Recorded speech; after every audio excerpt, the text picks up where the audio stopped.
साथियों नमस्कार, स्वागत है आप सबका। मैं हूं डॉक्टर अम्बरीश। एक बड़ा सवाल सामने आ रहा है कि उत्तर प्रदेश में आयोजित होने वाली ट्रेंड ग्रेजुएट टीचर शिक्षक भर्ती टीजीटी 2022 की परीक्षा आयोजित होने वाली है और उसमें हम किस ट्रेंड पर, किस स्ट्रेटजी पर अपनी तैयारी शुरू करें या जारी रखें, जिससे हम नए पैटर्न में शामिल हो सकें और जो भी सवाल हमसे पूछे जाएं उनका हम जवाब दे सकें। एक बड़ा सवाल। क्या आपने विचार किया है कि उत्तर प्रदेश में आयोजित होने वाली प्रवक्ता भर्ती यानी पोस्ट ग्रेजुएट टीचर 2022 की भर्ती आयोजित हो चुकी है और उसमें एक ही दो किताबों से ज्यादातर सवाल बना दिए गए और उस प्रश्न पत्र को देखकर लगता है कि पेपर को बनाने वाले ने बिना किसी समझ के एक ही चीज से सवाल उठाना शुरू किया तो अंत तक उसी से सवाल उठाए। जैसे कुछ उदाहरण आपके सामने में रखूं, जैसे महावीर प्रसाद द्विवेदी। तो महावीर प्रसाद द्विवेदी से सवाल उन्होंने शुरू किए, महावीर प्रसाद द्विवेदी से उन्होंने सवाल दिए। शांति प्रिय द्विवेदी से उन्होंने सबसे ज्यादा सवाल दिए हैं, शांति प्रसाद द्विवेदी। तो शांति प्रसाद द्विवेदी से सवाल बिल्कुल ट्रेंड में नहीं होते हैं, बहुत कम इससे संबंधित सवाल पूछे जाते हैं, लेकिन शांति प्रिय द्विवेदी से बहुत सारे सवाल उन्होंने हूबहू दिए हैं। अब ऐसे में हम कौन सी किताब पढ़ें? हमारे पास जो वस्तुनिष्ठ किताबें हैं या जो हमने नोट्स बनाए थे, बहुत सारे सवाल उसमें से आए नहीं। जो महत्वपूर्ण रचना होती है, जिसे हम कालजयी रचना रचनाकार करते, वो तो पूछा ही नहीं गया। हमसे सवाल अगर पूछे गए तो अगर निबंध शुरू किया गया तो निबंध से ही सवाल पूछे जाने लगे। यानी कुछ सवाल तो ऐसे हैं जो आपके सिलेबस में नहीं आते हैं। उन्होंने कोई किताब पढ़ने के लिए, कोई टेक्स्ट बुक पढ़ने के लिए हमसे नहीं कहा था कि ये टेक्स्ट बुक आपके यहाँ पाठ्यक्रम में रखी गई है। जैसे असिस्टेंट प्रोफेसर में रखी जाती है, राजस्थान में रखी जाती है, मध्य प्रदेश में रखी जाती है, झारखंड में रखी जाती है। कुछ राज्यों में कुछ टेक्स्ट बुक रखी जाती है, कुछ टेक्स्ट बुक को आप पढ़ेंगे उससे सवाल बनाए जाएंगे। लेकिन यूपी में कोई टेक्स्ट बुक नहीं रखी गई, इसके बावजूद भी पुस्तकों से इतने डीपली सवाल पूछे गए। ठीक है, अब ये सारे सवाल कहां से पूछे गए और किस तरह के सवाल थे और अब हमें क्या चीजें ध्यान रखनी। कुछ काव्य की पंक्तियां, जैसे महादेवी वर्मा की बात करें तो महादेवी वर्मा की एक काव्य पंक्ति पूछी गई। अब सामान्य तौर पर हम लोग महादेवी वर्मा की वो काव्य पंक्तियां नहीं पढ़ते हैं, लेकिन सवाल पूछा गया। तो ये सारे ज्यादातर सवाल जो देखने के लिए मिले हैं वो डॉक्टर नगेंद्र की एक पुस्तक है, नगेंद्र, डॉक्टर नगेंद्र के द्वारा संपादित इतिहास है। कैसा है? संपादित इतिहास है, हिंदी साहित्य का इतिहास के नाम से। तो ज्यादातर सवाल, यानी अगर आप 20-30% भी अगर कह लीजिए, 20% भी अगर सवाल कह लीजिए, तो 20% के करीब सवाल डॉक्टर नगेंद्र से ये पूछ लिए गए जो डिफरेंट टाइप के थे या कठिन सवाल थे। इसका मतलब ये है कि 2021 का जो ट्रेंड था, 2021 के ट्रेंड में बच्चन सिंह को अधिक टारगेट किया गया था, यानी बच्चन सिंह से सबसे अधिक सवाल पूछ लिए गए थे। तो लोगों ने क्या शुरू कर दिया? बच्चन सिंह को पढ़ना चालू कर दिया। अब 2022 का जो पेपर बन रहा है तो उसमें डॉक्टर नगेंद्र से बहुत सारे सवाल पूछ लिए गए। इसके अलावा बहुत सारे संस्थानों ने स्क्रीनशॉट जारी किए और बताया कि भाई मेरे यहाँ से ये सवाल पूछा गया, मेरे यहाँ से ये सवाल पूछा गया। ठीक है, वास्तविक रूप से सवाल पूछे गए। अब मान लीजिए अगर एक सवाल पूछ लिया गया है, बेहद आसान सा सवाल है कि भाई जो साधारणीकरण है, तो ये साधारणीकरण तो सभी किताबों में मिल जाएगा, साधारणीकरण सभी इंस्टीट्यूट ने पढ़ाया भी होगा। अब ये सवाल जो कॉमन सवाल है, ये तो कहीं भी मिल सकता है, ये सारी किताबों में मिल सकता है, गाइड में मिल सकता है, कोई भी इंस्टीट्यूट उसको पढ़ाता है उसमें भी मिल जाएगा, तो इसमें कोई बहुत बहादुरी की बात नहीं है। आप अगर देखें तो दो क्लासेस हमने पढ़ाई थी, वन लाइनर पढ़ाई थी, मैराथन पढ़ाया था। दोनों क्लासेस को मिलाकर 41 सवाल, 41 सवाल पूछे गए। अब उसमें से भी ऐसे सवाल पूछे जाएंगे जो बहुत ही महत्वपूर्ण और कठिन थे। आप संस्कृत साहित्य वाला सवाल देख लीजिए, जैसे किरातार्जुनीयम किस रचना से प्रभावित है या महाभारत के किस पर्व से लिया गया है, ये सवाल देखिए तो हो गया था। इसी तरीके से दृश्य काव्य पूछ लिया था कि दृश्य काव्य की भूमिका कहां पर है। तो ऐसे कुछ सवाल जो बहुत कठिन थे, ट्रेंडिंग में नहीं थे, वो भी आ गए। लेकिन ठीक है, आपने पीजीटी का पेपर दिया, आप संतुष्ट हो या ना हो अलग का मामला है। अब उसको भूल जाइए, जितना आपने किया है उसमें अगर आपने अच्छा किया तो आपका चयन होगा। अब हमारे सामने एक परीक्षा है जिसका नाम है ट्रेंड ग्रेजुएट टीचर, टीजीटी की परीक्षा। और यह परीक्षा में केवल आपकी एक परीक्षा है, इसके बाद सीधे आपका डॉक्यूमेंट वेरिफिकेशन होगा, यानी आपकी डीवी होगी। पीजीटी पेपर में आपको 3 से 4 गुना तक लोग बुलाए जाते हैं इंटरव्यू के लिए, इसलिए जिसकी कट ऑफ कम है, जिसके नंबर कम भी है, उसको भी इंटरव्यू के लिए कॉल किया जाएगा, बुलाया जाएगा। लेकिन जब आप टीजीटी की बात कर रहे हैं तो सीधा डॉक्यूमेंट वेरिफिकेशन है, और यहां पर भी लोगों को सेलेक्ट करना है, चयनित करना है।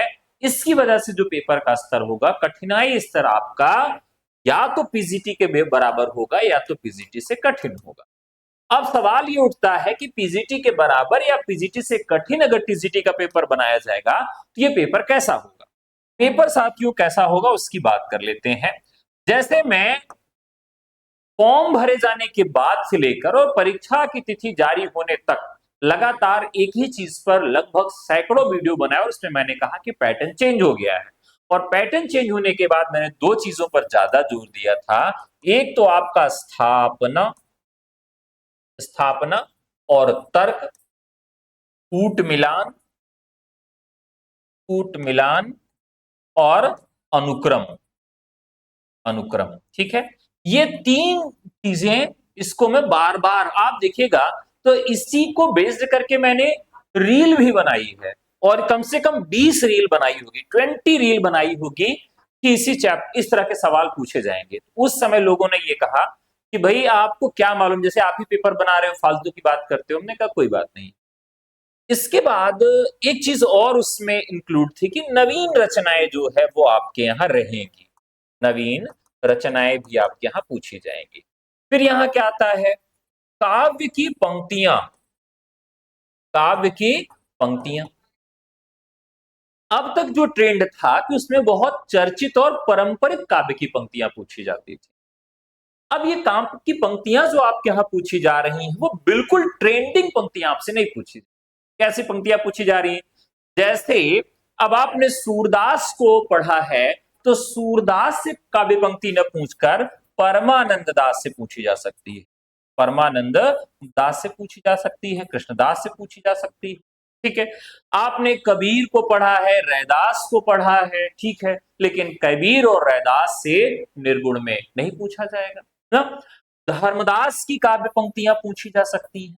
तो जो आप जिसको आप महत्वपूर्ण नहीं मानते हो, अब ट्रेंड ये है कि उसको भी इंक्लूड किया जा रहा है पेपर पूछने में, और यह काम 2021 के पेपर से ही शुरू कर दिया गया है। 2021 के पेपर में भी ऐसे सवाल पूछे गए थे जो बिल्कुल ट्रेंड में नहीं थे, बिल्कुल महत्वपूर्ण नहीं थे, फिर भी उनको पूछा गया था। इसके अलावा जो एक चीज और आपको ध्यान में रखनी है कि व्याकरण में जो आपसे चीजें पूछी जा रही हैं, व्याकरण में जो चीजें पूछी जा रही हैं वो अपवाद की पूछी जा रही हैं, सीधे सीधे सवाल आपसे नहीं पूछे जाते हैं।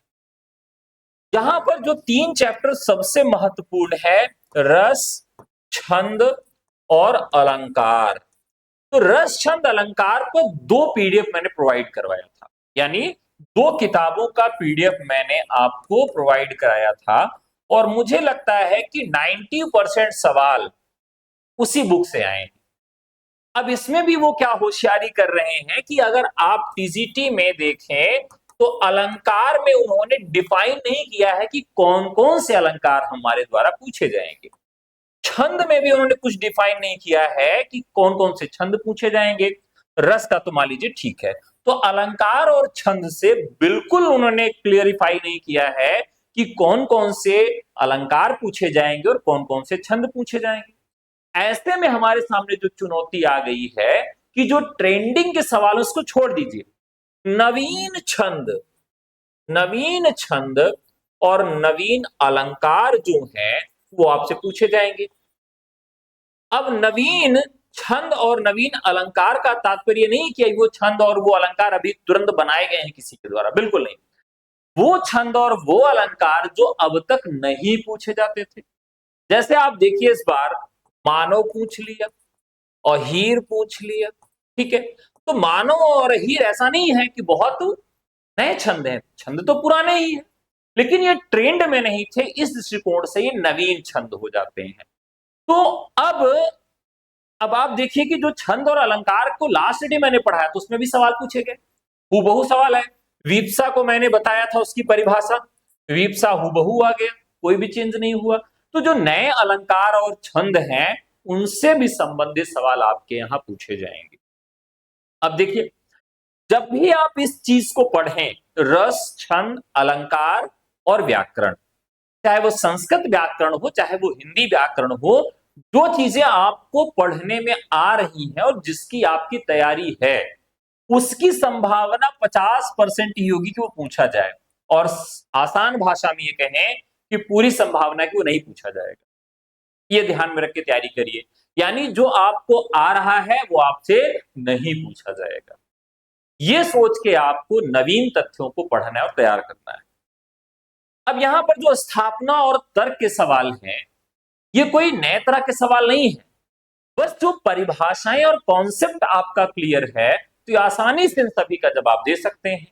तो अब आप ये समझ लीजिए कि पूरा जो चैप्टर है, चाहे वो हिंदी साहित्य का इतिहास हो चाहे वो काव्य शास्त्र हो, उसमें जो परिभाषा बेस पर आधारित सवाल हैं उनको आप अच्छे से तैयार करिए। जैसे आदिकाल की परिभाषा, आदिकाल की प्रवृत्तियां, आदिकाल की महत्वपूर्ण कालजयी रचनाओं की महत्वपूर्ण बातें, भक्तिकाल की प्रवृत्तियां, भक्तिकाल के उदय के कारण, भक्तिकाल के महत्वपूर्ण आलोचनात्मक ग्रंथ और आलोचनात्मक ग्रंथ के अलावा जो पुस्तकें हैं, तो उन पुस्तकों का भी महत्वपूर्ण तथ्य, तो वो ही चीजें जो है वहां पर पूछे जाएंगे स्थापना तर्क, कथन निष्कर्ष और कूट मिलान। जो रचनाएं पूछी गई थी जिनको सीक्वेंस में लगाना था, वो मैं आपको पहले भी बता चुका था कि जो सीक्वेंस में रचनाएं पूछी गई वो कौन से पूछी जाती हैं। जैसे कोई भी प्रथम रचना जो है, अब जैसे हिंदी की प्रथम कहानियों का अनुक्रम पूछ लिया गया, हिंदी के प्रथम उपन्यास जो जो कहे गए उनका अनुक्रम पूछा जा सकता है, रीतिकाल के प्रमुख कवि यानी रीतिकाल के जो प्रवर्तक कवि हैं, तो रीतिकाल के प्रवर्तक कवियों का भी क्रम पूछा जा सकता है कि कृपाराम हो गए, चिंतामणि हो गए, केशव दास हो गए। अब कह देगा कि भाई इनका क्रम लगाइए। या जो उपन्यास है, उपन्यासों में भी अब कहेगा कि जो मनोविश्लेषणवादी उपन्यासकार है, तो मनोविश्लेषणवादी उपन्यासकार में उसने जो प्रवर्तक उपन्यासकार है उनका अनुक्रम लगाइए। इसी तरीके से निबंधों में भी तो जो बहुत महत्वपूर्ण रचनाकार हैं अनुक्रम उन्हीं का पूछा जाता है। ये हमारे लिए अच्छी बात है कि हमें गौण रचनाएं जो है उनका रचनाकार, उनकी डेट नहीं याद करना है। अब इस बार जो उन्होंने कूट मिलान के शब्द दिए थे, कूट मिलान के जो शब्द दिए थे उसमें ज्यादातर जो रचनाएं थी वो गौण रचनाएं थी। कैसी रचनाएं थी? गौण रचनाएं थी। अब आप सबके सामने एक बड़ा सवाल आ रहा होगा कि सर मैंने जो महत्वपूर्ण रचनाएं हैं, ट्रेंडिंग सवाल हैं, वो तो पढ़ लिए हैं, अब गौण रचनाओं को पढ़ने के लिए हमारे पास 15-20 दिन का समय है, क्या इसमें हो पाएगा कि नहीं हो पाएगा? तो एक बार आपसे निवेदन यही है कि पूरा पाठ्यक्रम आप कवर कर लें। क्या कर लें? पूरा का पूरा पाठ्यक्रम आप एक बार कवर कर लें। और इसके अलावा यदि आप मुझसे जुड़ के तैयारी करना चाहते हैं तो बदला हुआ जो पैटर्न है उसी पैटर्न के अकॉर्डिंग आपको 10 मॉडल पेपर दिए जाएंगे। कितने मॉडल पेपर दिए जाएंगे? 10 मॉडल पेपर देंगे। और प्रयास ये करेंगे कि चैप्टर वाइज आपकी प्रैक्टिस भी कराएं। वैसे टीजीटी के लिए भी मैंने chapter wise practice, chapter wise आपका मैराथन और वन लाइनर, ये 3 तरह के वीडियोस बना दिए हैं पहले। आप चाहें तो उनको भी देख सकते हैं, वो आपके लिए बहुत महत्वपूर्ण। लेकिन अब हम कुछ और चीजें जो इसमें छूट गई थी, कुछ और दृष्टिकोण जिसको इसमें लागू करना है, ये सब लागू करके 10 मॉडल पेपर आपको दिया जाएगा और आपको चैप्टर वाइज प्रैक्टिस और रिवीजन भी करवाया जाएगा। अगर आप इस तरह के बैच से जुड़ना चाहते हैं तो आप हमें व्हाट्सएप करके जुड़ सकते हैं। नंबर है 9628959237। और साथियों, यदि आप जीआईसी प्रवक्ता प्री और मेंस की तैयारी करना चाहते हैं तो वो भी क्लासेस मिल जाएंगी। Government degree college GDC pre और मेंस की तैयारी करना चाहते हैं, मॉडल पेपर चाहते हैं, तो वो भी आपको मिल जाएगा। ये सब आप कैसे ले सकते हैं? और 2026 की अपकमिंग वैकेंसी के लिए टीजीटी पीसीटी के लिए यदि आप नया बैच चाहते हैं जिस बैच का नाम धुरंधर है, तो उसके लिए भी आप हमें व्हाट्सएप कर सकते हैं। सबके लिए आपको व्हाट्सएप करना 96 28 95 92 37 पर। हमारी टीम आपसे खुद बातचीत करेगी। ठीक है, देखिए मैंने आपको बताया था कि मेरे चाचा जी एक्सपायर कर गए हैं, जिसकी वजह से मैं घर पर था। और आप देख भी सकते हैं कि छौर कर्म भी कराया, छौर कर्म का जिसको आप कहते हैं कि सर मुंडवाना, ये सब था। कल ही 13वीं थी और अब आपकी क्लास में कल से स्टार्ट करूंगा, नेक्स्ट डे से, और रेगुलर आपकी चलेगी। और आप पढ़िए, मैं आपके साथ हूँ। जो भी पैटर्न चेंज हुआ है, जिस तरह से भी बदलाव हुआ है, और जैसे पढ़ना मैं गाइड करता रहूंगा, आप भी मेहनत करते रहे। ठीक है, तो आज के लिए इतना ही। बहुत बहुत धन्यवाद। पुनः आपसे मुलाकात होगी कल। नमस्कार।